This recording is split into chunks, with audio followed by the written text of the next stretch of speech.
We have limitations that we are not able to exceed. We think in terms of cause and effect. These are the ways of humans. But the ways of humans are not the ways of God, and oftentimes what looks impossible with humans, that looks improbable, unlikely, obscure, these may well be ways in which God is at work without us recognizing it. The idea to speak about this came to me the other day when my wife and I were reading a devotional together in the morning, and in that little devotional the author was reflecting on some events that surround, of all things, the birth of Jesus. And I know we don't usually think about the birth of Jesus except at Christmas time. But this gentleman made an interesting observation that there are two people in the story that surround Jesus' life who unwittingly, unknowingly were used by God to fulfill prophecy. I'm thinking here, first of all, of the Emperor Augustus. Augustus was a famous emperor. He was a good manager. He built the Roman Empire up considerably during his time. But one of the things he decided to do was to catalog all the citizens, count all the citizens. And you know, when the government starts counting you, it's usually for one reason: taxes. Yeah. And so Joseph received notice that he had to go to his ancestral home, which happened to be Bethlehem. And it's interesting that Mary went with him, because there was no need for her to go there under the law, that the man could register for his whole family, and yet Joseph took Mary with him, which has caused people to speculate that he knew that the impending childbirth was not a normal one, that there was something unusual about this, and so he wanted her to be under his protection and took her with him. And you and I have imagined them arriving there with a sense of relief that we've made it to town, only to find out that there's no room in the inn. And that's pretty distressing. And here I tell you a little story from my own experience way back in, I think it was 1989 or somewhere around there, back in the Dark Ages. I was in the Middle East. I was there with some other people. We were on an archaeological expedition. And one weekend they told us that there was going to be nothing happening, that if some of us wanted to go from Jordan, that's the country of Jordan, down through the valley of the Jordan River and go up, we could go up to Jerusalem for the weekend. They told us how to do it. Get on a bus and you go down there with your passport and you wait a while and you get across the river and up you go. And so this other gentleman, whom I did not know, other than his name, we decided, hey, we've never been to Jerusalem, let's do this. And they also told us that in Jerusalem there is a place called, I think it was called Advent House. This was a place where scholars could come and stay, and there were some bedrooms you could rent. And they said, if you just show up there and they'll rent you a room and you can stay there for the weekend and all will be well. And so we got on the bus and down we went to the Jordan River, to the crossing there, and they took our passports away. And I don't like it when they take my passport away. And we sat there for about a half an hour and nothing happened, and then they finally came and said, okay, you can get on the bus and you go and cross that little bridge. It's a Bailey Bridge, and it's kind of scary because on the other side there is a big pillbox with a 50 caliber machine gun protecting the border, and when you look up there, the machine gun, the barrel is shiny on the inside, see, which means it's been used for live firing, but which direction, I don't know. Anyway, we got across, they went through customs and what I call irritation, and we got up to Jerusalem. We found the address of this place, and we went and we knocked at the door. There was about a 3-story building. We knocked on the door, and there was no response. And so we stood around a minute and knocked a little louder, and no response. And so we thought, well, maybe we should go around to the side here, and maybe they're in the backyard or something. And as we went around the side, a gentleman came out on the top floor on a balcony and said, what do you want? And we said, well, we understand we could rent a room here for the night. He said, this is not a hotel. Go find a hotel somewhere else. Wow, that was a rather abrupt and almost rude rejection. And so he told us there was no place to stay. You just be on your way. And so this other gentleman said to me, he said, well, Dave, he said, if you get the taxi, I'll pay for the hotel. I said, okay. So right when a taxi pulled up, I waved him. He stopped in front of me, and I said, we need to be taken to a hotel, please. He said, you don't need a taxi. He said, there's a hotel just go around the corner. There's a hotel there, you can stay there. So we walked around the corner, and there, of all things, is the King David Hotel. I don't know what you know about the King David Hotel, but it's one of the ritziest hotels in Jerusalem. We walked in the front lobby, and I said to the man, I said, no, I don't think we're going to stay here tonight. He said, look, we're staying here. He said, and I'm paying. You forget about the bill. I'm staying paying. Well, it turned out to be his 41st birthday, and he wanted to. So we got to stay on the 17th floor looking out over the old city in the fanciest hotel. It included a wonderful breakfast. But I still remember the rejection at the place we expected to stay. You know, what do you do when there's no room for you? We happen to have a happy solution, but you know the solution of Joseph and Mary, right? They were shown to the barn, and baby Jesus was born there and put in a manger, and we don't realize that a manger is a feed trough. That's what it was. It was a feed trough for animals. And unwittingly, these two individuals who didn't know each other, the emperor and the innkeeper, the emperor's decree fulfilled the prophecy of Micah that the Messiah would be born in Bethlehem. And the innkeeper unwittingly fulfilled the description of the Messiah coming amongst the humblest of earth. And I'm intrigued by that story, see. From where we stand, we can see that behind the scenes, the hand of God was at work.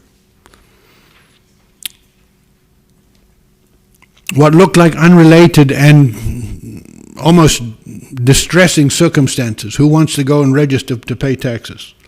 And who wants to be rejected for a place to stay? Those things turned out to be of great significance. This is but one example of the fact that the ways of God are not the ways of humans. See, this is something that, friends, I would encourage us all to keep well in mind. We are often in situations that we do not like, situations that look wrong or impossible or improbable. But be alert. And more importantly, be patient. Because what you and I see in the moment might look aggravating and impossible, but behind the scenes, God may be at work, something that we will see only after a while. We could talk today. I think when I think about this, I always think of Daniel. And Daniel's book has a lot of stories that are interesting and dramatic. And the one I would refer you to today is the one that took place when Daniel was an old man. And you remember that the kingdom had changed from the Babylonians to the Medes and Persians, and they made a law that you were not to pray to anyone but the emperor.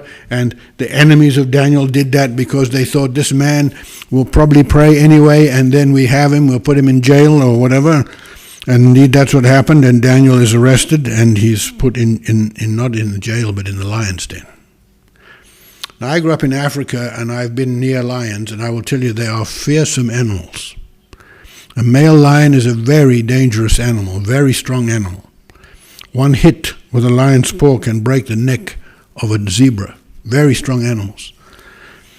And we know from history that the lions that were kept in the dungeon were kept hungry. They were semi-starved. For what reason?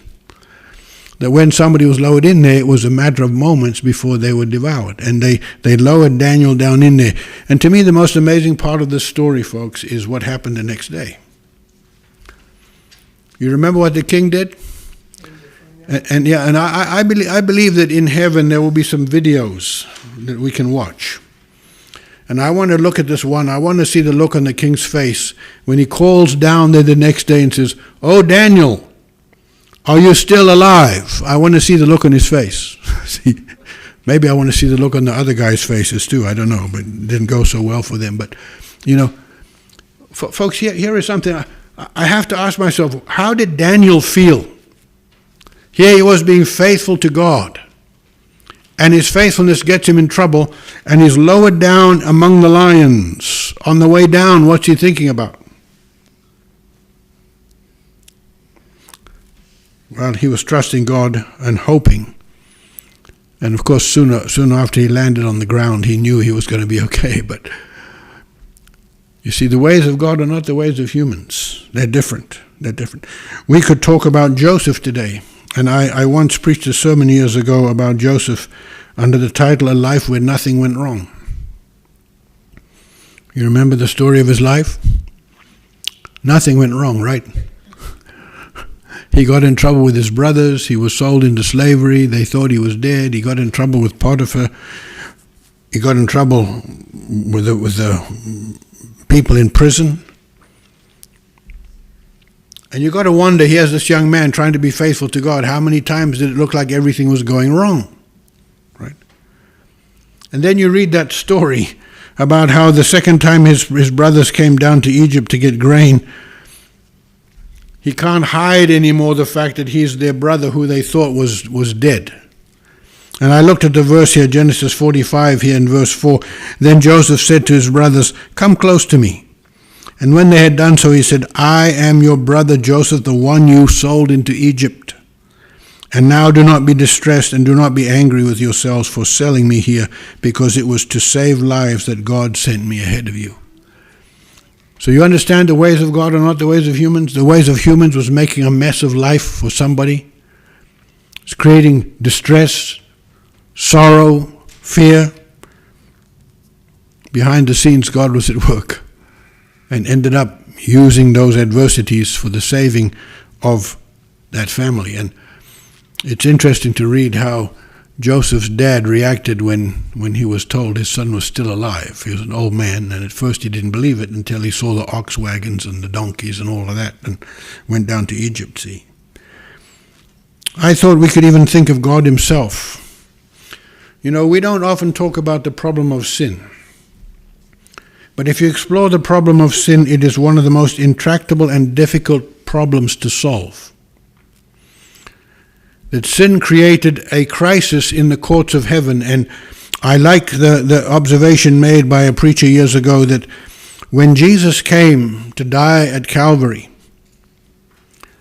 if we had gone to God and said we need a little bit more to make this happen, we need a few more resources, God would have said what?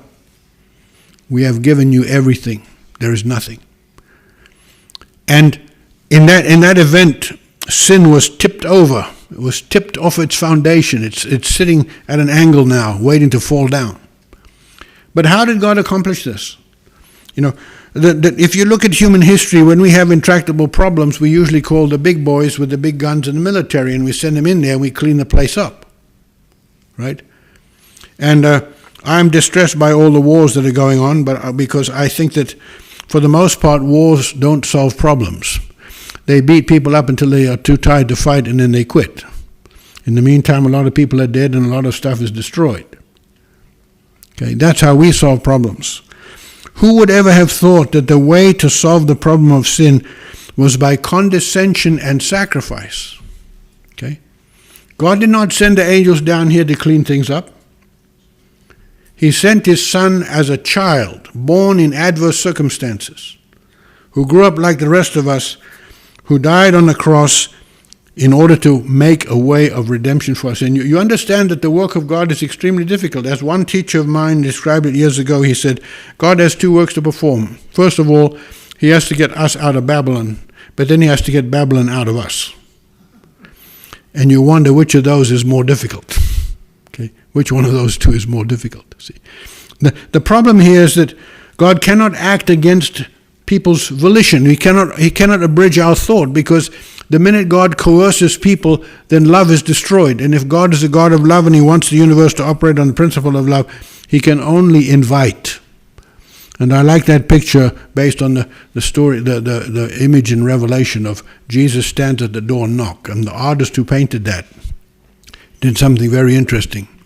If you look at it, there's no handle on the outside door. There's no handle out there. It can only be opened from the inside. And so here God is trying to bring the problem of sin to a final conclusion, at the same time inviting us, giving us choice. And it's a real choice. You can choose good or evil. And the choices we make affect the destiny of the controversy between good and evil. But the way God acted here seems so contrary to ours. We would have sent the big boys in and said, all right, people, get your act together here, otherwise you're going to get hammered. And God said, that's not going to work.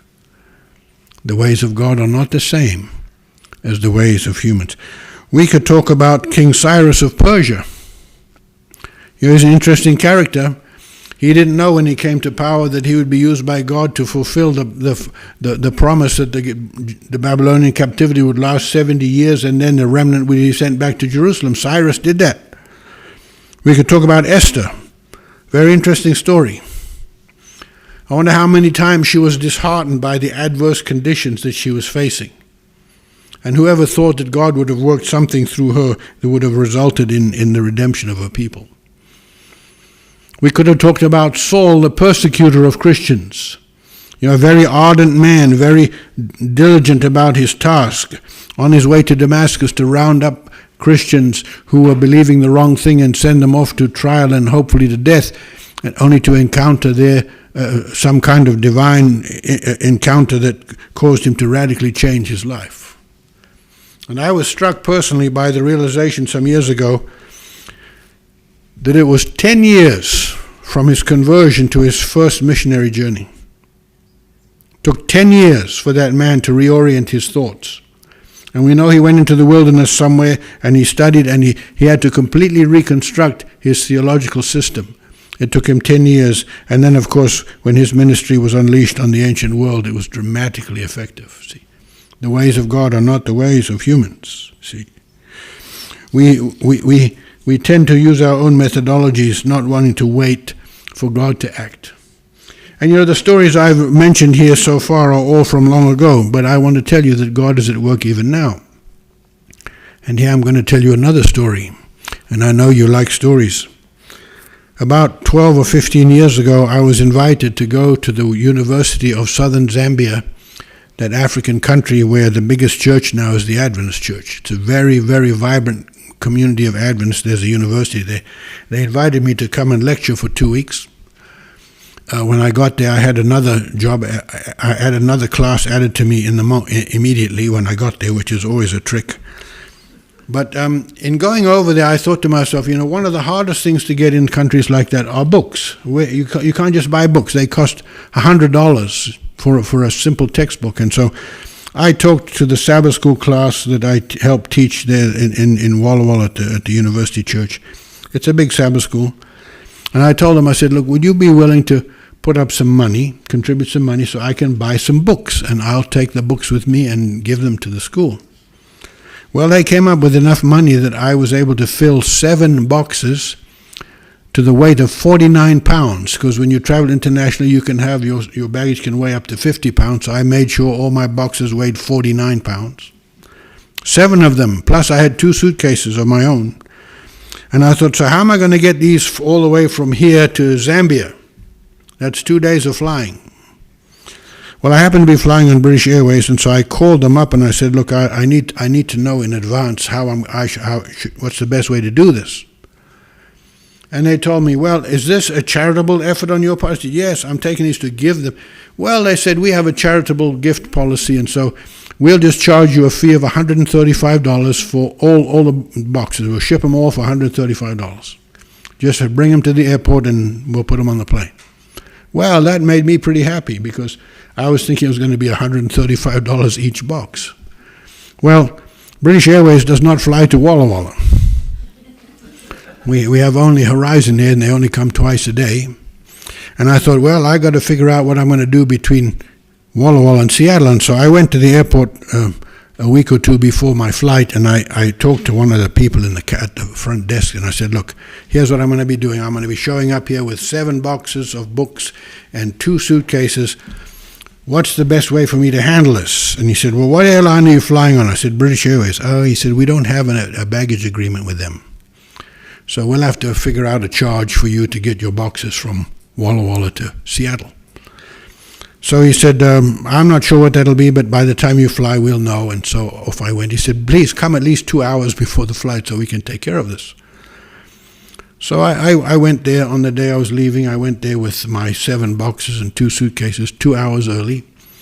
And wouldn't you know it, the guy who I talked to was the same guy who was behind the desk. He recognized me. He said, oh, yeah. He said, you have those boxes, right? Yes. I said, I have 7 of them. He said, now, you said you're flying on British Airways. Yes. I said, well. He said, well, let me see. And so he started on his computer there, and he discovered something. He found out that even though they don't have a baggage agreement, he could still check my boxes all the way to the capital city of Zambia, Lusaka. He said, well, I can, you won't have to pick him up in Seattle. At first I thought I was going to have to pick him up in Seattle and go all through security again. No. He says, I can book them all through. So he says, look, why don't we just put them on the plane and you can just have a nice day. And I said, really? Yes. He said, I can't be bothered with all the calculations that are going with this. Just put, since I can get him to Lusaka, just put him on the plane. So that's what happened. He put him on the plane. And I did not see them in Seattle. I did not see them in London. When I landed in Lusaka, it was a big plane, a 777, so there were like 300 people trying to get through immigration. And I kid you not, folks, there were 5 lines going through getting your passports checked. The line I stood in stopped. Have you ever had that experience? My line stopped. It stopped for 10 minutes. It didn't move. And I could see up in the front, there were people animatedly talking to each other. There was some guy up front, they was having some problem. It looked like they didn't want to let him into the country, and he was arguing. And so I said, well, okay, I'll just shift to this line over here. And I shifted to the next line. And you know what happened? The line I was in started moving, and the one I was in stopped. I changed lines 3 times. And I'm not joking when I tell you I was the last person on that plane to get through immigration. The last one. In spite of my effort.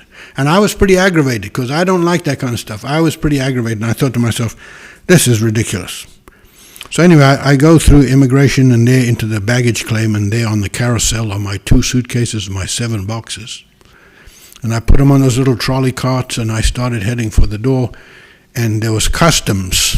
Okay, well, customs, the gentleman who was in charge of customs, he saw me coming. He was just closing. I was at the end. I was the last guy. He was closing up shop, and he saw me coming, and he says, oh, so what have you got here? I said, well, I got books. Well, he says, I have to look at them. So I opened one box, and I kid you not, it's a box of brand new books. I was hoping to be a box of used books. It was brand new. He looked at it, and he said, well, he said, I don't know. He said, you'll have to leave these here and come back in 3 or 4 days because I'm going to have to do some calculations. And I said to him, officer, my destination is 4 hours away. I said, I'm going to be driving for 4 hours down to southern Zambia to the university. These books are going to be donated there. And he looked at me and he said, you're not going to sell these? No. I said, he said, well, he shut the door and he said, you have a good day, and sent me on my way. Well, I mean, now my spirits are changing. I get out into the end of the lobby by the sidewalk, and there's a gentleman waiting for the last passenger. He had come from the union office. He told me just to wait on the curb, and he went and got a little pickup truck, and we loaded all the stuff in the pickup truck. And on the way back to the office, he told me a very interesting story. He said, you know, when they told me you were coming, and I was to pick you up, he said, I got in the car. The union has a car and a pickup truck. And he said, I got in the little car, and I was out the gate, ready to come and get you, when the thought came to me, this man is coming from the United States. He probably has more baggage than will fit in this car. So he turned around, drove back in, and got in the little pickup, and drove out to beat me in the pickup. And my baggage pretty much filled the back of that little pickup, see. Now, I hate to confess to you how aggravated that trip made me. You know, there were many times when I was just plain aggravated because things were not working right. But how does it look to me now? How does it look to me? That the ways of God are not the ways of humans. I got those bags, those boxes all the way from Walla Walla to Monzi, Zambia, the little town where the university is, for $135 and a bunch of aggravation. Okay? And the aggravation I can stomach. Okay? It taught me a very valuable lesson, you know, that be careful how quickly we come to conclusions about how life is going, because the ways of God are not the ways of humans. Can I tell you one more story? You don't mind. In my first church, when I was my first pastoral assignment, I had 2 churches, a little one, about 7 people were there the first Sabbath. And by the grace of God, that church grew to 45 members in 6 years. There was a lot of good activity there, but one of the ladies who came to that church because of some evangelistic meeting, her name was Laurie. Laurie was about 50 years old. She was a nurse. And she was a very warm-hearted lady, but she didn't seem to be able to absorb cognitive truths. If you had asked her for a text on the Sabbath, she couldn't have given it to you because she didn't remember it. And she wasn't suffering from dementia. She just is not something that she remembered. At the end of the meetings, we asked her if she wanted to be baptized. No, she didn't want to be baptized. No. But she kept coming. She came to every prayer meeting. She came to every church service. She came to potluck. She involved herself. 2.5 years went by. And one day, because they had church during Sabbath school time, so I could go preach there and then dash over to my other church to preach at 11 o'clock. One day, as I was dashing out the little hallway, she grabbed a hold of me and says, "Pastor," she says, "I need to talk to you." I said, What is it? She says, "I want to be baptized." Well, we met with her. That was an interesting thing because she had a friend who lived on a lake just north of where we were. We went there one Sabbath afternoon and had a baptism, and of course, I was standing in the lake talking to the people on the shore. And when the baptism was over, they said to me, "Pastor, look around, turn around, look behind you." And I turned around, and here was a semicircle of boats. All the ski boats had heard the music, and they had formed a semicircle to see what's going on here. They'd been there and seen the baptism, although I didn't think they knew it was going to be one. But anyway, some weeks after that, I arrived at church. And in the bulletin, it listed Laurie as the one who was going to do the special music. And I thought, well, this is going to be interesting. I didn't know she sang. And so, I'm sitting behind the pulpit, and the organist played a little introduction, and Laurie started to sing. And I don't know how to say this kindly, but the musical quality was dreadful. Okay? She had this gravelly voice that just, I kind of sat behind the pulpit and hung my head. I'm ashamed to say this. I hung my head hoping, Lord, let's get this over with. And wouldn't you know it, Laurie sang all 4 verses of the song. Okay, I'm sitting behind the pulpit with my head down thinking, oh, let's get this over with. What a rebuke I got when I looked up. There was not a dry eye in that congregation. Everybody was weeping tears. Why? Because they didn't care about the quality of the music. They saw this as the testimony of a newly converted lady who wanted to sing praises to God. I learned a lesson that day that the ways of God are not the ways of humans. And so my word to you today is very simple, is that often in our lives we are overtaken by difficulties, by circumstances that we do not like, by circumstances that we don't understand, by situations that we cannot see through, that make no sense to us, and we pray to God and God seems to be doing nothing, or he's slow in responding. I want to encourage you as I encourage myself. We need to learn to be patient because the story ain't writ yet. You know what I'm saying? The whole of the story. I heard a story in Walla Walla years ago about 2 farmers. They were wheat growers. The one was a devout believer and the other one was an atheist. And every year the atheist used to quiz the believer. So, how big was your wheat crop? You prayed, right? Did God give you a much bigger crop? And this argument went on, and it spilled over into the newspaper. This didn't happen in Walla Walla. It was a story that I heard in Walla Walla. And these two got into a big debate, and people in the community joined in, saying, "Well, yeah, God doesn't bless crops. It's just the Christian didn't get any more than the atheist." So the debate finally was settled when an older gentleman who was not involved in the debate wrote in a comment. He said, "For those of you involved in this discussion, I would just like to remind you that God does not settle all accounts in October after wheat harvest." See, he doesn't do that.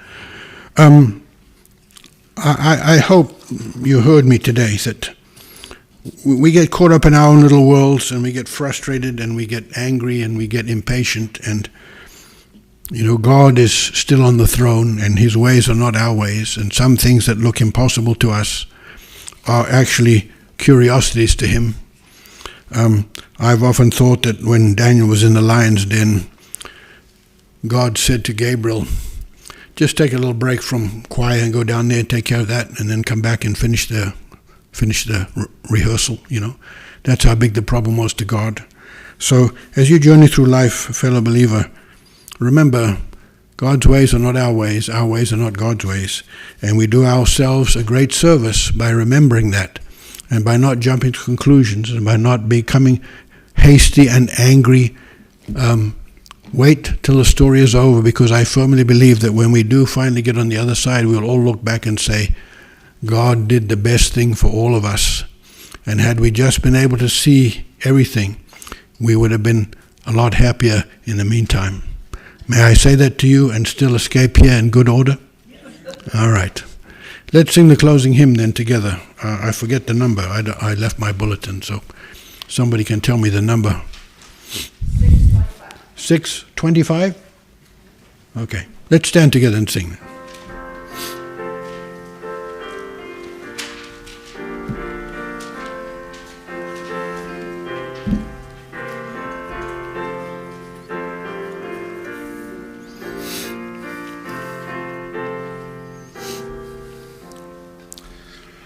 I'm pressing on the upward way, new heights I'm gaining every day, still praying as I onward bound, Lord, plant my feet on higher ground.